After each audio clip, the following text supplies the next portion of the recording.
Kindly subscribe to our YouTube channel to watch the full lecture. Hello everyone, welcome to my YouTube channel. In my last video, I'd explained you about the implied conditions. In this video, I'll be explaining about the implied warranties. There are three types of implied warranties. First one is warranty as to undisturbed possession, warranty as a non-existence of encumbrances, disclosure of dangerous nature of goods. These are the three types of implied warranties. Now let us see all these three types of implied warranties in detail. First one is warranty as to undisturbed possession.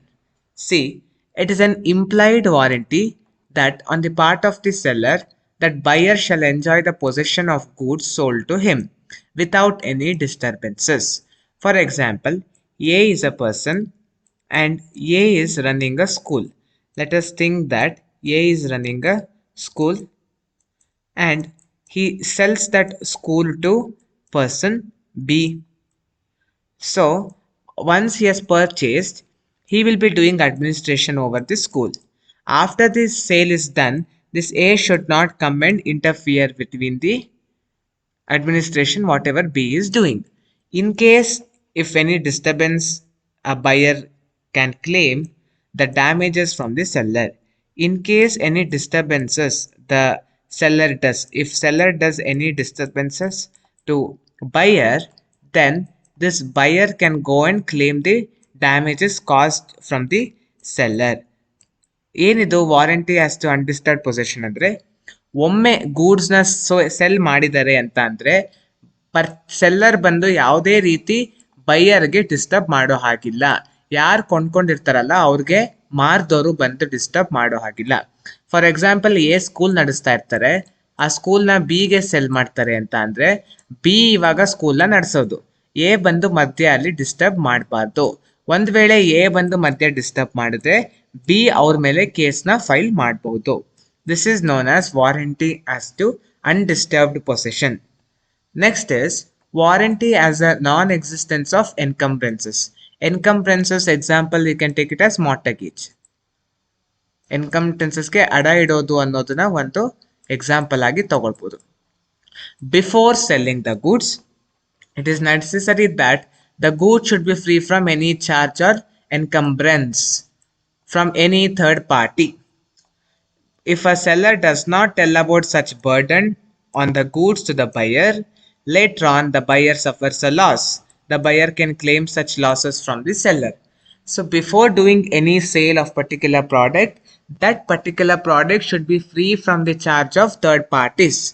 So the person, the seller who is selling the product should have the full authority over the product. He should have the title of the product. ಒಂದು sale ಮಾಡೋಕ್ಕಿಂತ ಮುಂಚೆ ಯಾರು ಅದನ್ನು sale ಮಾಡ್ತಿರ್ತಾರಲ್ಲ ಅವ್ರಿಗೆ ಸಂಪೂರ್ಣ ಅಧಿಕಾರ ಇರಬೇಕು ಆ ಒಂದು ವಸ್ತು ಮೇಲೆ ಸೇಲ್ ಮಾಡಬೇಕಾದ್ರೆ. For example A, now here there is a person A, he pledges his car with C for a loan of 1 lakh.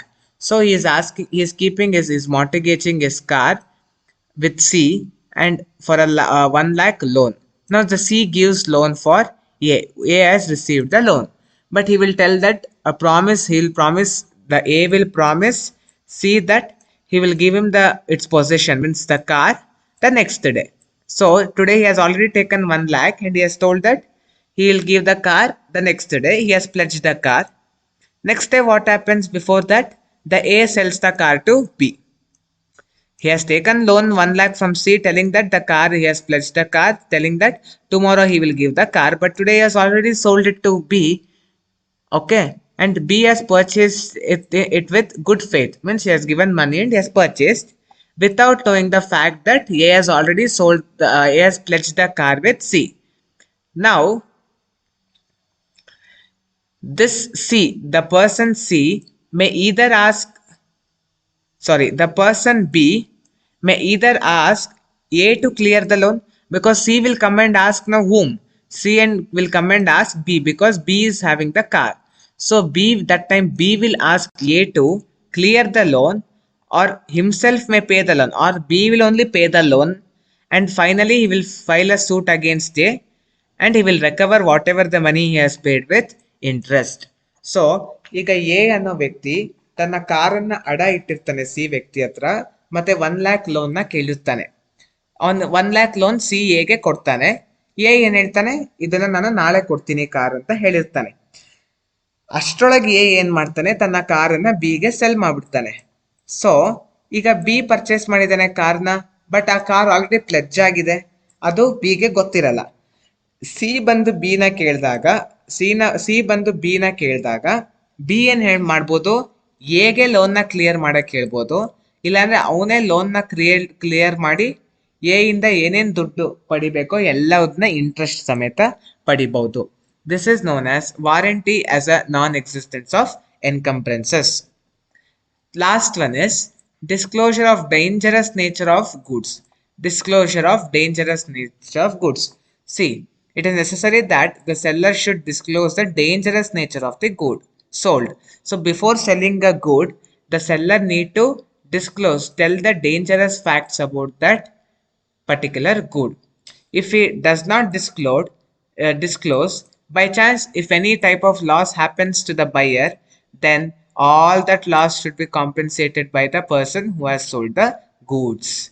ಈಗ ಒಂದು ಗೂಡನ್ನ ಸೇಲ್ ಮಾಡೋಕ್ಕಿಂತ ಮುಂಚೆ ಆ ಗೂಡಲ್ಲಿ ಏನೇನ್ ಡೇಂಜರಸ್ ಅಂಶಗಳಿದೆ, ಅದರಿಂದ ಯಾವ ಯಾವ ಅಪಾಯಕಾರಿ ಅಂಶ ಅದರಲ್ಲಿದೆ ಅನ್ನೋದನ್ನ ಸೆಲ್ಲರು ಬೈಯರ್ಗೆ ಇನ್ಫಾರ್ಮ್ ಮಾಡಬೇಕು. ಬೈ ಚಾನ್ಸ್ ಅವ್ನು ಇನ್ಫಾರ್ಮ್ ಮಾಡೋದು ಮರ್ತೋಗ್ತಾನೆ, ಅದರಿಂದ ಬೈಯರ್ಗೆ ನನ್ನ ಡ್ಯಾಮೇಜಸ್ ಆಯ್ತು ಅಥವಾ ಲಾಸ್ ಆಯ್ತು ಅಂತ ಹೇಳಿದ್ರೆ ಅದಕ್ಕೆ ಕಾರಣಕರ್ತರು ಯಾರಾಗ್ತಾರೆ, ಸೆಲ್ಲರ್ ಕಾರಣಕರ್ತರಾಗ್ತಾರೆ. Example, mister N sold a camel to Mr. M, which was very dangerous in behavior. Now this camel is very dangerous in behavior, but he did not tell. So Mr. M did not tell about the nature of the camel to Mr. N before selling it. Now what happens, that camel killed Mr. I. Who is I? I is the son of Mr. M. So due to ignorance of the nature of the camel, because he don't know that camel is very dangerous in behavior, so the Mr. N, this fellow who has sold the good to Mr. M, will be liable to compensate. ಏನಾಗುತ್ತೆ, mister N ಅನ್ನೋನು mister ಎಮ್ಗೆ ಒಂದು ಕ್ಯಾಮಲ್ನ sale ಮಾಡಿರ್ತಾನೆ. ಆ camel ತುಂಬಾ dangerous ಇರುತ್ತೆ behaviour ಅಲ್ಲಿ, but mister ಎಮ್ಮಿಗೆ ಹೇಳೋದೇ ಇಲ್ಲ ಅದು ಡೇಂಜರಸ್ ಇದೆ ಅಂತ.